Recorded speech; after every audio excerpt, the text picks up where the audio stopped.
What's up, guys? This is James back here with Escaping the Neon. So this is going to be my weekend update. This is day 7 that I've been doing videos here. We had our farmers market yesterday, second one of the season. We didn't do too well, honestly. It was a really slow market for some reason. I'd say gross profit, or not gross profit, but like gross numbers wise, we made like three something. I think we made $300 roughly last market, and then this market I haven't even factored like what we made, but I came home with a ton of popcorn. So I popped like something like 60 bags, and I think I probably brought home, somewhere in the neighborhood of 40. So I basically immediately went out. I took a nap when I got home, so I was just dead tired, and then I basically went out. I had a bonfire with some buddies, and haven't really counted that up, but I know I didn't do nearly as well, so I'm kind of just dreading even counting, So yeah, slow market, you'll definitely have that. Some of these markets are hit or miss, So, but yeah, I wanted to dive a little bit more into like what I'm actually trying to do here. I've had like the week to think about it and kind of how I can make this interesting, and what goal I can actually work towards. Obviously, I'm trying to escape the neon, right? But what classifies as escaping the neon? Because I guess technically I could escape tomorrow and just roll in and be like, hey, fuck you, I don't work here anymore. So basically what I decided my goal is going to be is I want to double my current salary using my side hustles and like any form of income that I can get. So basically I'm making, give or take, $40,000 a year. You might want to take a little bit, but let's make it an easy round number, making 40 grand a year. So I need to be making $80,000 off of side hustles so that I can quit my current job. So that's going to be the goal of this entire series. I'm going to try and bring my income to 80 grand a year. And that's, and I may not wait an entire year to see that I'm making the 80 grand.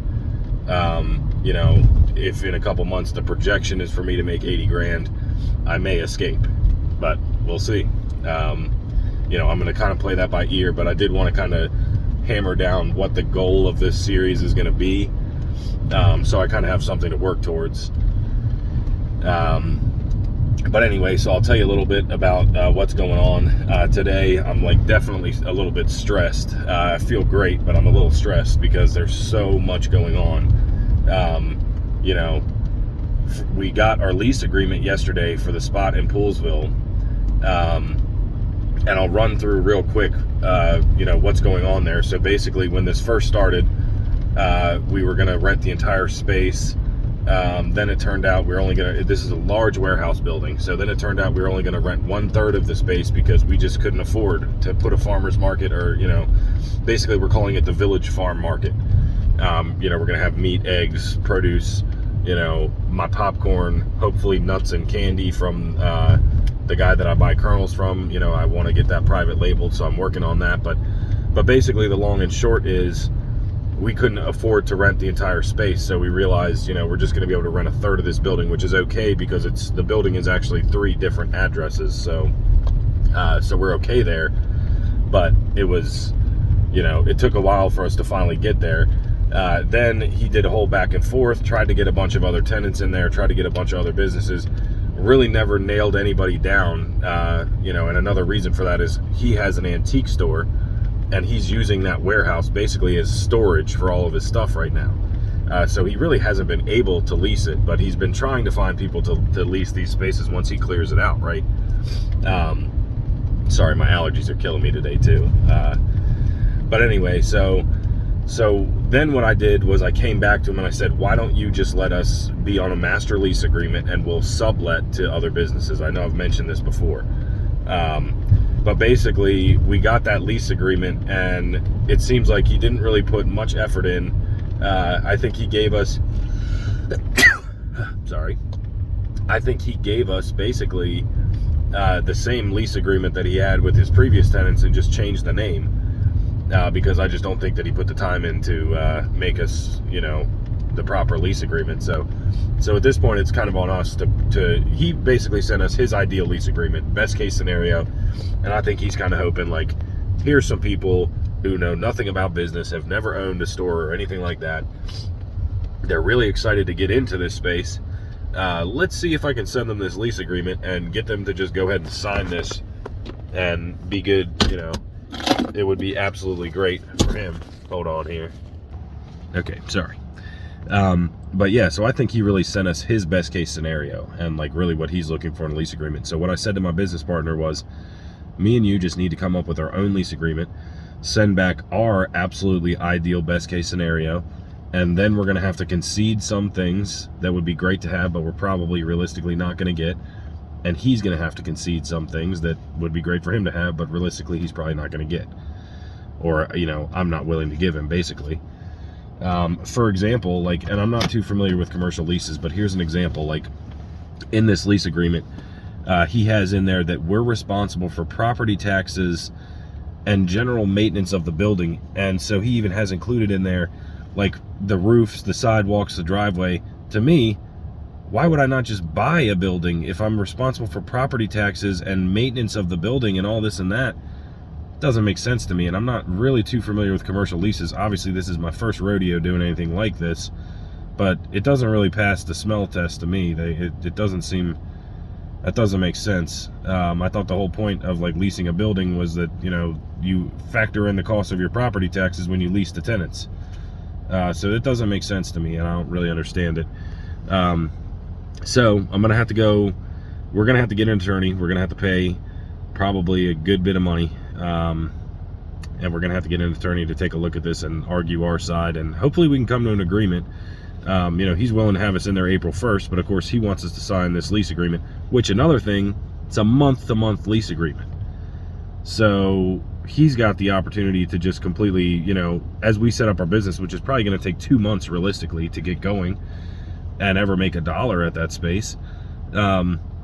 You know, so he could basically rent to us for that 2 months as we set the business up, and then be like, hey, I got, you know, Coca-Cola, they want to rent the warehouse now.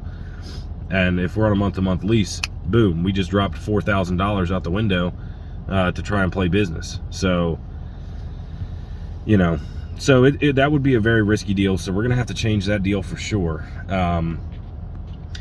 I'd say we had a productive week with coffee and somewhat with popcorn. I'm really glad that I did get to talk to my kernel supplier and tell him I'm super interested in still having him private label. But I really got to make more progress coming up next week. I already feel like I was pushing hard, and I got to push harder and harder and harder because, first of all, I'm coming down to the wire. Frederick Market is starting next week, which means I have to have coffee ready. I've never even used the coffee machine that I ordered, but I'm going to use that today. But Frederick is coming up next week. Thank goodness. I actually am lucking out big time because my Poolesville market is going to be closed for Easter next weekend. So thankfully, I have just one market to deal with, and that's really going to be good because I'm going to need this as kind of a trial run for the coffee. So as far as farmers markets go, like, I'm super excited. I'm pumped. But yeah, I got a slight bit of anxiety here because I'm like, holy shit, I've never done this. I have no idea what I'm doing, but I'm just going to let it ride and, you know, see how it plays out. But yeah, so I got a lot to get done this week. And I'm still working on figuring out, I need to change because my shipping is an issue. And I really think I need to change from the way that I'm selling the bags of popcorn at the farmer's market. If I'm going to push the online side of things, I need to be selling in tins that I can like customize and, you know, really build ad campaigns around online and that type of stuff. So the website's going to be a big push. Figuring out the drop shipping and private labeling of popcorn is going to have to be a huge push because I just simply do not have the time to be popping the amount of popcorn that I'm going to need for this season by myself. I'm going to have to outsource this somehow. Or I'm going to be in for some ridiculously late nights. My 9-to-5 job is probably not going to be happy with me because I'm going to be taking some time off of work. And again, during this, like, luckily I work for the government, so we have really great leave and good benefits. But our leave policy is fairly good to us. So that's, you know, a big advantage in my favor. It's really going to help me escape the neon, right? But that's basically the update. I wanted to go through kind of, you know, what the end goal of this series is. And yeah, so that's basically, I'll keep you guys posted, and I'll come back tomorrow with hopefully some progress that I'm going to make today. I know it's my fiance's sister's birthday, so we're going to have to go to her house for dinner. You know, family's obviously super important, so I got to get that done too, but I just got to factor in that I'm running low on time. I'm running a little bit low on energy today, but I'm sure as hell not running low on motivation, so I'm excited to get out there and get it, and I'll come back to you guys tomorrow with a good update and what we're going to do. So keep on checking in. Appreciate it. Have a great one.